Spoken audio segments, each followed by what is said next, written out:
We know that cancer can be a tough opponent, but we're here to remind you that it's not bigger than you. Welcome to the Big C, It's Not Bigger Than Me, the podcast that's all about empowering cancer patients, survivors and caregivers to take on the fight with positivity and determination. So on today's show, we're joined by Helen and Geoff Hamilton, both Cancer United members and very wonderful members of Outsing Cancer Choir. They both sing with Outsing Cancer Choir, and they have been their founder members actually of Outsing Cancer. So really pleased to have them today, and know it's going to be a really interesting conversation that we're going to have with them.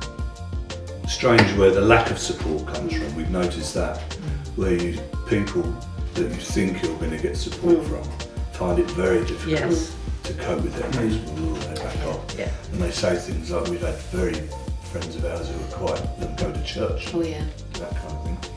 And they say, we pray for you. And so, well, I'd really rather you phone me up now and again. Yeah.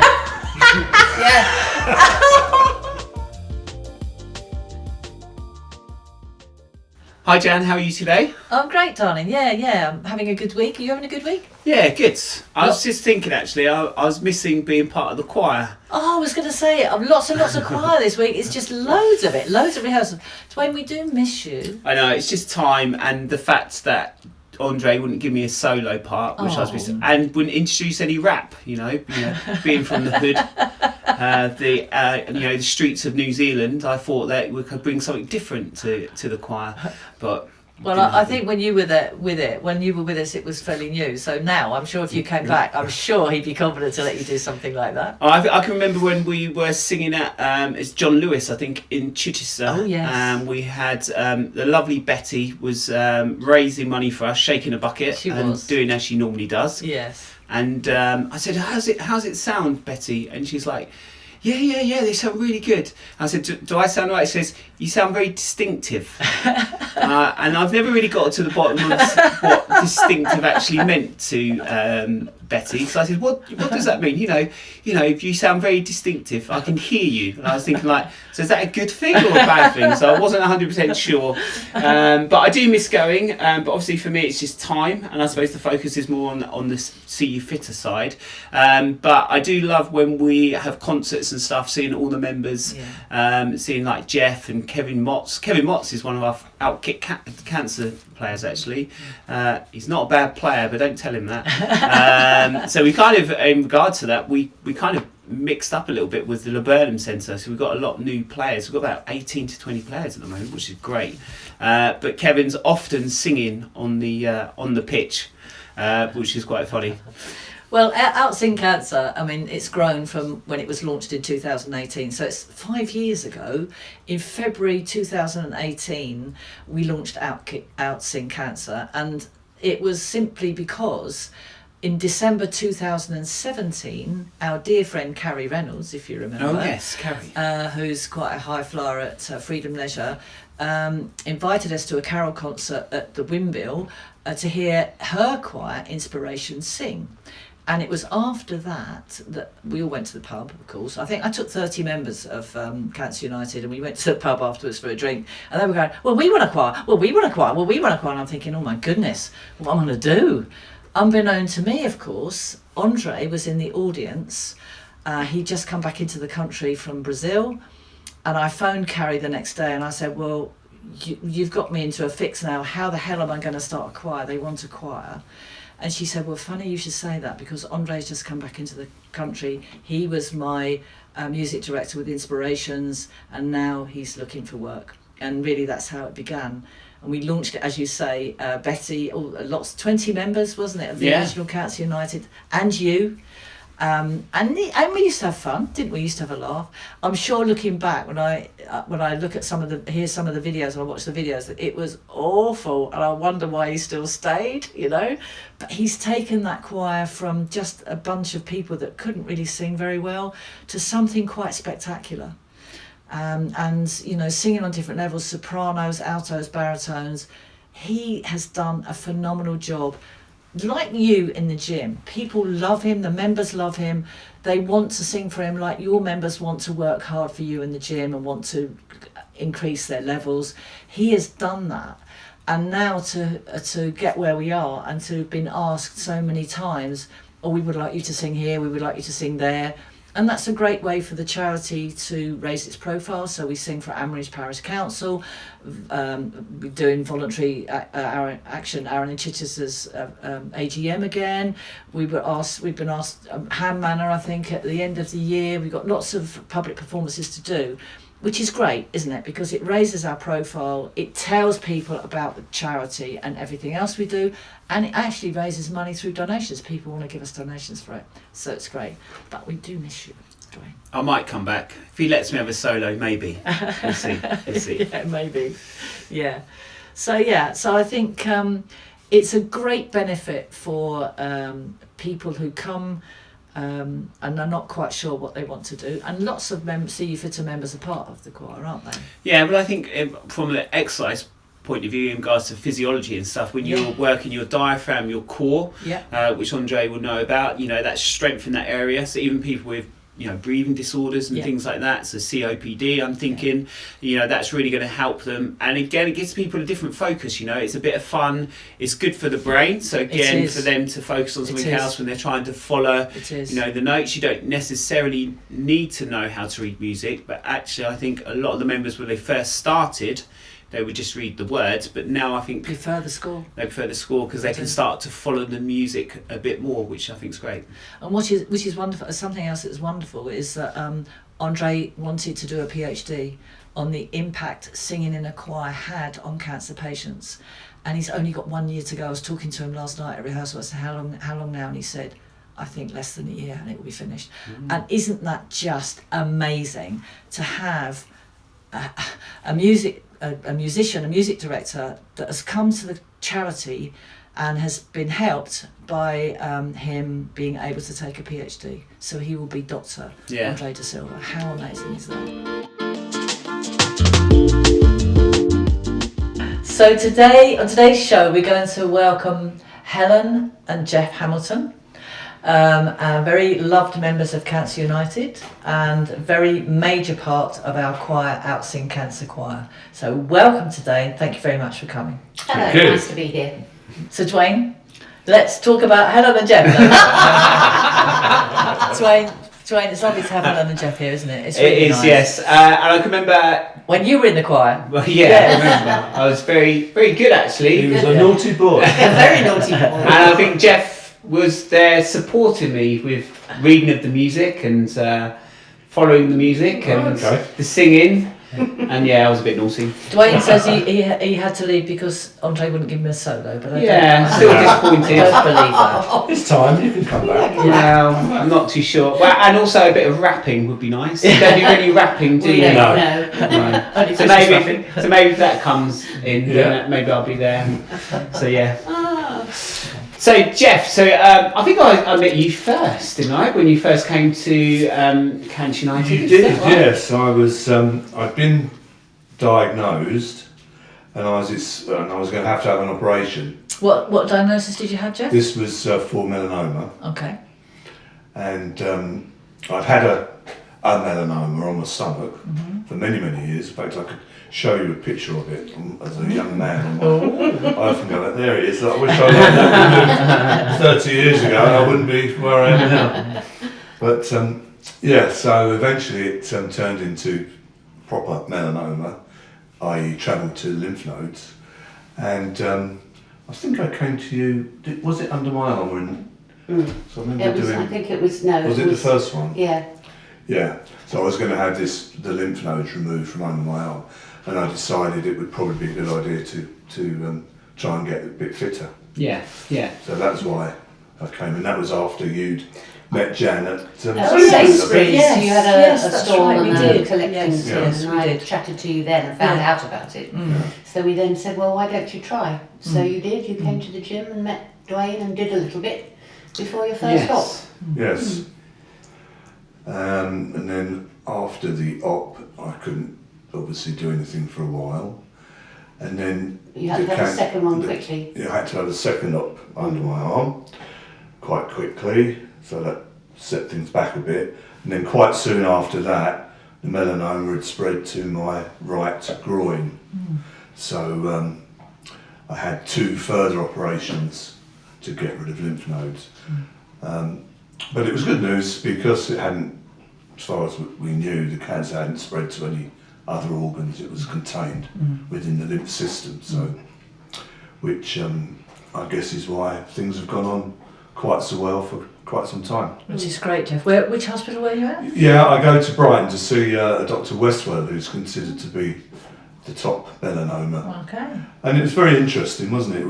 It's she's quite a straightforward lady, and she said when she specialised after her training, people said to her, "Why do you want to be melanoma? Because people die." Yeah. And she said, "Yeah." And when I started, and I think it was 13 years ago then, so it would have been 20 years ago.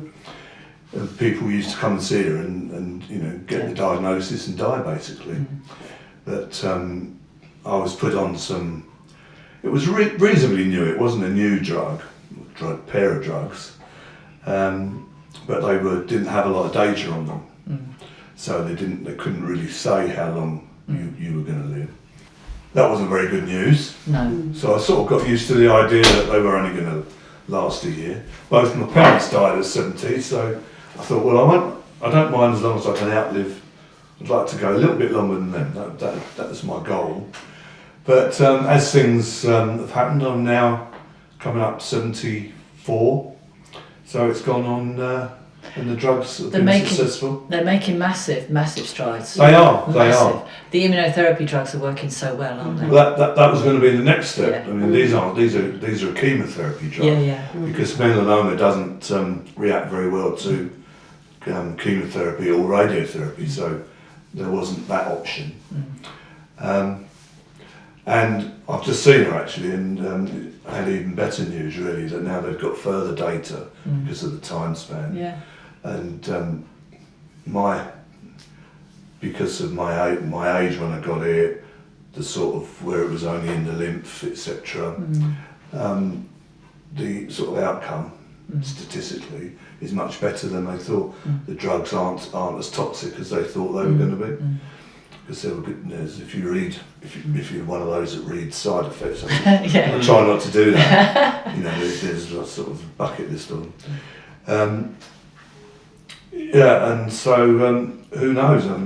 You're still going strong. I've got to come to terms with living longer. So Helen, it's tough, isn't it, living with someone? It's very, very tough. Yes, it's. I think when you're told somebody you love is probably going to die, quite soon. Yes. It's a real. Well, it's very obviously difficult to get your head around, obviously, and the fact that you can't do anything about it, and I guess really as a partner or a carer or whatever you like to, because you do a bit of caring, obviously when operations have been had and come over drains and there's all sorts of things that you have to do to look after, and when you're looking at it from that point of view, it's a bit lonely in a way because everything is about the patient. Of course. You go to every appointment with them, every blood test, every X-ray, every MRI, everything. But it's all about them, and of course it should be. And so you tend to feel a little bit lost, a little bit out of it. And I think probably you compensate by perhaps over-caring, by doing more than perhaps is actually needed, just to feel that you're involved rather than just sitting and watching, which is very difficult indeed. And watching sort of Geoff coming to terms with the fact that he could die quite quickly. I mean, he wasn't expected to make his 70th birthday, so in the lead up to that I did him a lot of pre-70th birthday treats. And I took him, food is his joy, so I took him to all different restaurants, things he hadn't had before and all that. And of course he survived 70, which is wonderful. You're still doing the same and thing. I'm still feeding him. Good for you. So realistically, you've been members of Cancer United for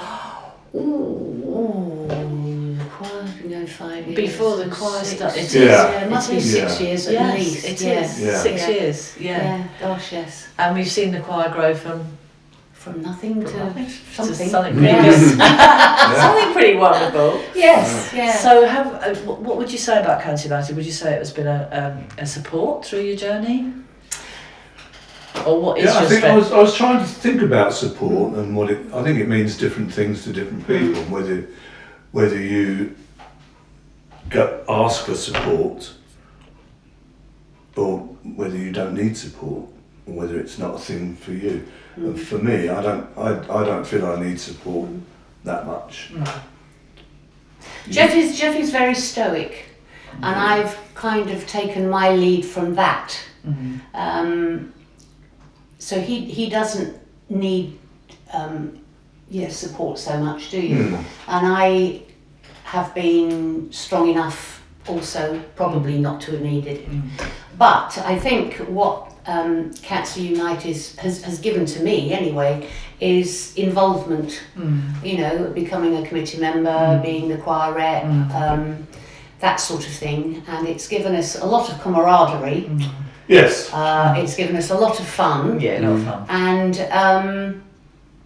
And it's well, we've met wonderful people. Yeah. Yes. Lovely. Yeah. I always Good think friend. that Cancer United is what it is to different people, right? Like you say, like some people want a little bit more support in whatever that looks like, whether it's the exercise part. Some people just want to be involved in different ways, and if that helps and supports them, gets them out of the house and meeting other people, which is, I think, amazing. That's why we're very different to all those other charities that are just very, I'd say, it's a bit one-dimensional, really. We're a bit more open to all the different things we do, which I think is Yeah. And everybody can be involved if they want to be. You know, there's something in Cancer United for everybody. And I think Cancer United is a sort of a fitness-based charity, It is. mostly. But I've always thought singing is You've got to be fit to sing. people don't think that it's a fitness hard. thing, but core strength, I guess. Absolutely. Yeah. And one thing I noticed that I don't snore anymore. well, you don't notice. Well, can we hear that from Helen, though? Really? Is that true, Helen?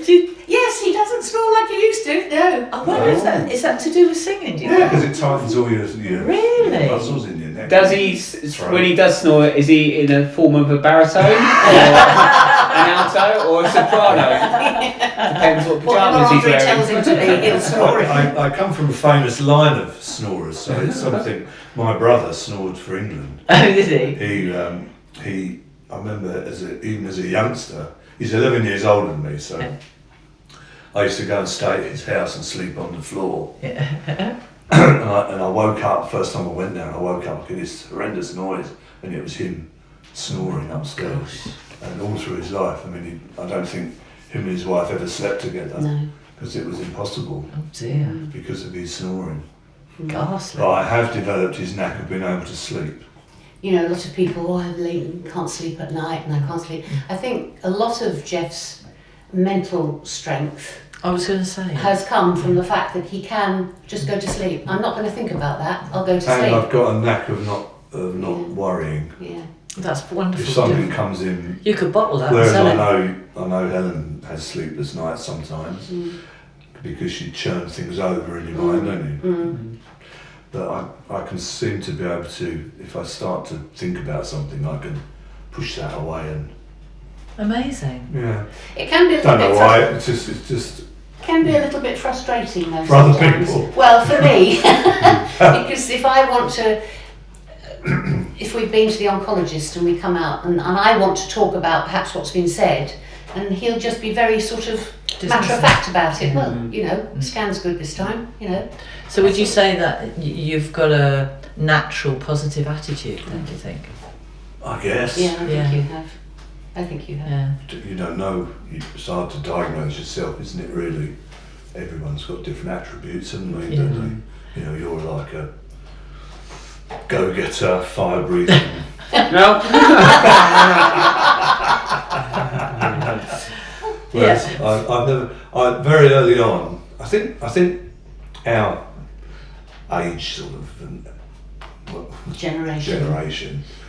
when you left school, you thought you were going to get a job and you were going to progress through that and become successful and blah blah blah. And I think that was sort of ingrained. It was.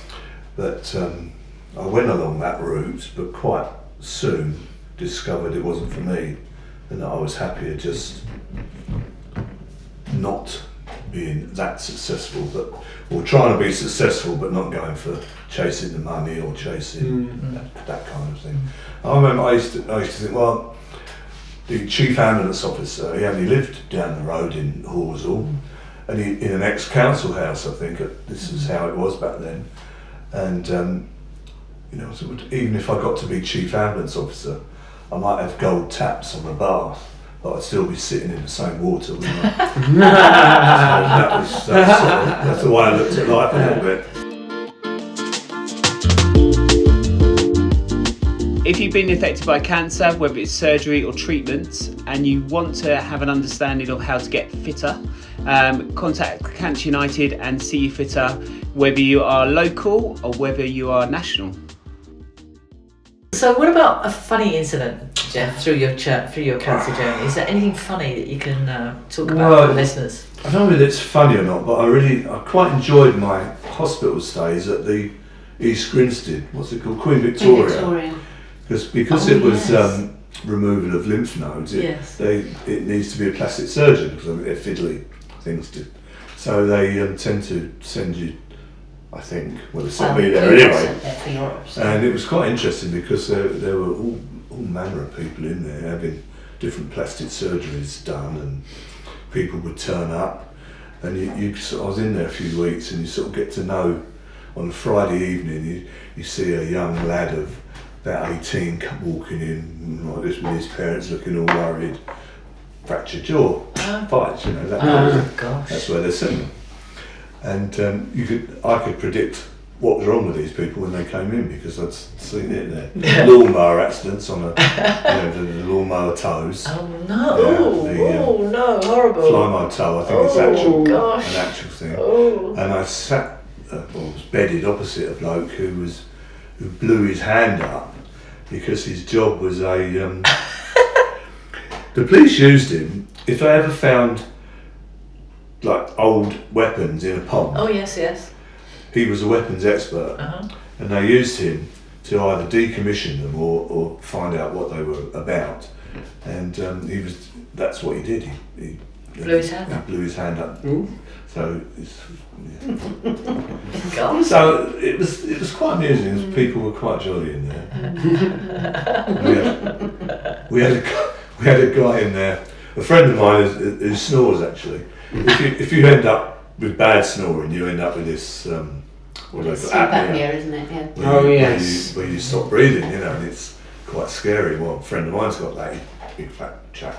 And he has to wear one of these CAPD masks that force air into you, so you strap it on. And a guy opposite me, an old chap, and he put one on in the evening, and he put it on all wrong, and it sounded all night. It sounded like fighter planes. And everyone's sitting there going, "Oh." Dear. Oh, we had another guy who had maggots on his feet. Oh my God, That was quite interesting. Yeah. Wound treatment. Yeah. And I think they still do that. It's quite popular. What? Put maggots on your feet? Yeah. If you've got no. This guy lost all his toes from diabetes or something, and the wounds weren't healing. So they came and put these. Oh, God's sake! I can't think of anything more horrible. Then of course there was the leeches. Oh, don't! Stop there. Enough there. Enough. Yeah. And the bloodletting. Oh no! I'm going back a few centimetres. So people will discover that you know how to kind of put things into the back of your head or away and kind of. Don't ask me how I do it. No. But I think you could block it. Yeah. How has cancer changed your perspective on life, if it has done at all? Yeah, I know people say live for the minute and do get things done. I suppose I feel unlucky because I've done most of the things I wanted to do. The travelling, a home, things that I didn't think I'd have really when we were younger, because it's we've never had much money, and so I don't think, just get on with it. You do.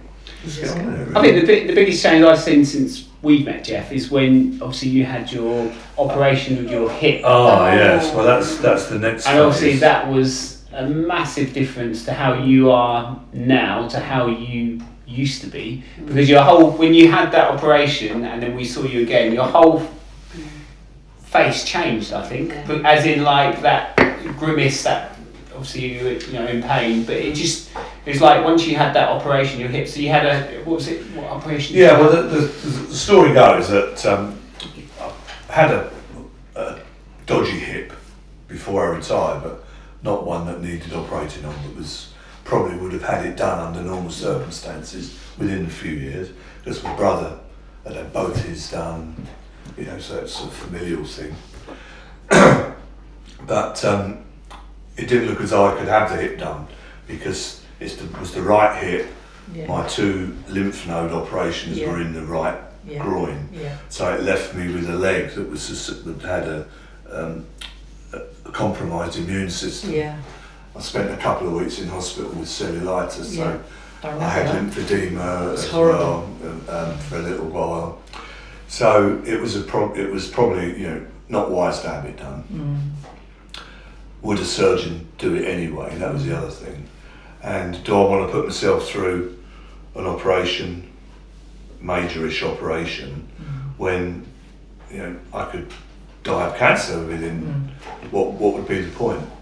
So we just got on and bought all the gear, mobility scooters and things to walk with, and we were getting near to getting a stair lift for the house, or moving even to a flat, without a garden, because I couldn't do any work. Really couldn't do gardening or anything. Clean a car, it used to be mad car cleaner. So Helen sort of was lumbered with all that, which is quite hard to see that happening. Yes. And hadn't seen the consultant for a while. I used to see her quite regularly, and then COVID put an end to that, and they started having phone calls and video calls. But you don't see that one-to-one sort of looking at a patient. And I struggled in to see her on 2 sticks, and she said, "Oh, what's happened to you?" And I said, "Well, it's the hip. It's gone. The hip was almost displaced from its socket." Oh gosh! So it was like, and also had the pain from the operations, which seems to be a permanent fixture. So it was all going on that leg. And she said, "Oh, I think you ought to have that done, or we'll try and find a surgeon who'll do it." And she found a surgeon who was fairly innovative, actually. Normally, when they cut through for hips, they go through 4 lots of muscle. Well, apparently this guy could do it through 1 muscle with the use of clamps and things he developed. So if you're a young fit person like Dwayne, who developed a bad hip, you could be driving again within a week. Yeah. Whereas you used to be in bed for 2 weeks and you didn't drive for 6 months or whatever, So we went with him, went to see him, and I think what fixed it for us was the fact that towards the end, he said, "Well, if it were me," we asked the question, I think, he said, "If it were me and I only had 6 weeks to live, I'd have it done." Really? That's what he said. How interesting. So I thought, well, crikey, Yeah. But it has made a miraculous difference. Well, it's life changing. And it's a big operation. It used to be through the years. It's obviously progressed like most surgery, and it's wonderful. I was in there in the theatre at 8:30, just a spinal block, so there's no general anaesthetic, which is always a problem. I was up walking around the room at 11:30. Yeah, amazing. And at full lunch at 12 o'clock. So I didn't even feel sick or any of the usual things. Yeah. But home the next day. I think it's true to say that you had more pain from your hip than you've ever had from your cancer, because it's only been the operations that have caused Yeah, the cancer wasn't painful. It No. was having it all removed. that was the hard bit. Yeah, painful. yeah. So just one other thing I want to ask you. You've been members of the choir for 5 years, Yeah. and we have seen an awful lot of people depart. Yes.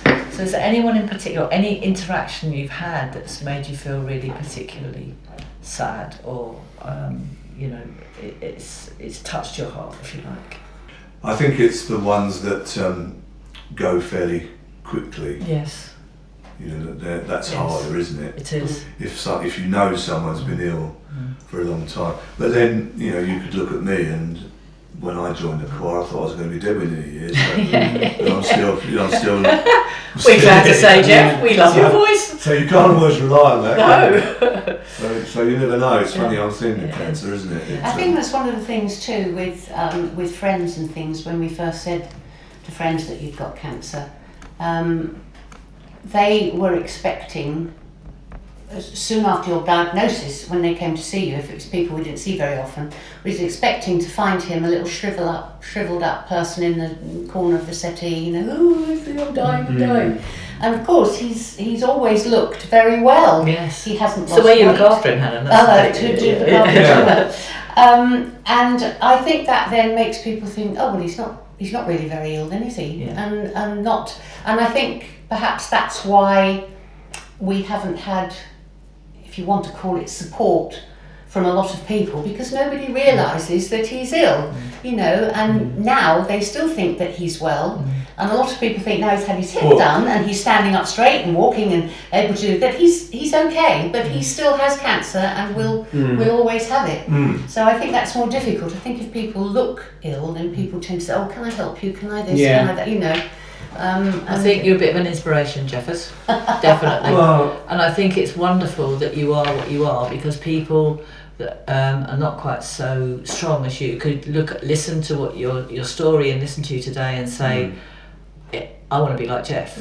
So I think that, and I want to be like Helen, because you are a couple that are very unusual, and I think it's brilliant.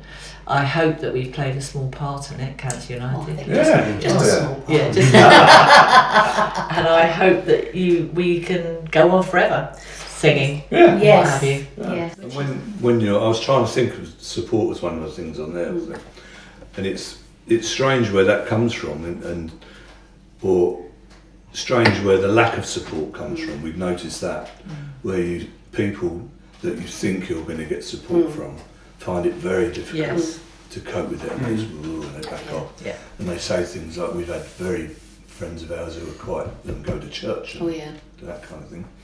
And they say, we pray for you. And I said, well, I'd really rather you phone me up now and again. Yeah. They do. They said a couple of times, they say, you do know we pray for you every day. And we think, but you don't phone us, you don't text us, we only see you once in a blue moon, Funny, isn't it? Yeah. It's funny, I forgot about you being in hospital. I can remember coming to see you. Do you remember when I came and saw you in hospital? Yeah. You did. Yeah. You brought did you bring his choir jacket? Was that what you brought? I did, I think. You did, yeah. Yeah. Yes. I Yeah. can remember coming to see you. That's Yes, right. in Worthing, that was when I had You had the the infection. cellulitis thing. I remember that now. And Stephen came to see you as well. Stephen came, yeah.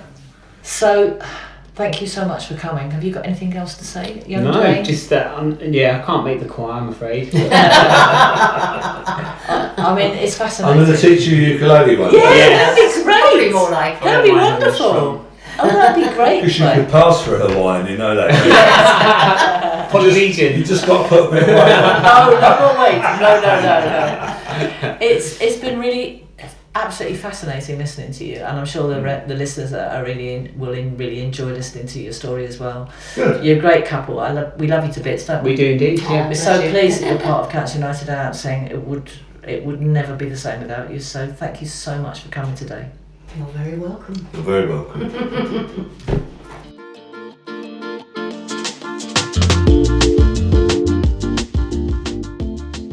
I thought it was really good. Did you? Geoff is so interesting, isn't he? Yeah, I mean, Geoff could talk forever, I think. Bless him. Yeah. He could have his own podcast, Yeah. The Hamilton Show. Yeah. But he's such an interesting, and just amazing how he can kind of do what he does in regards to his mind and, focus on what he needs to focus on. Not many people No, do. they can't. No. And they're lovely, and Helen's lovely as well. So yeah. So Dwayne, thanks from me, and thanks from Me. See you next time. Yeah.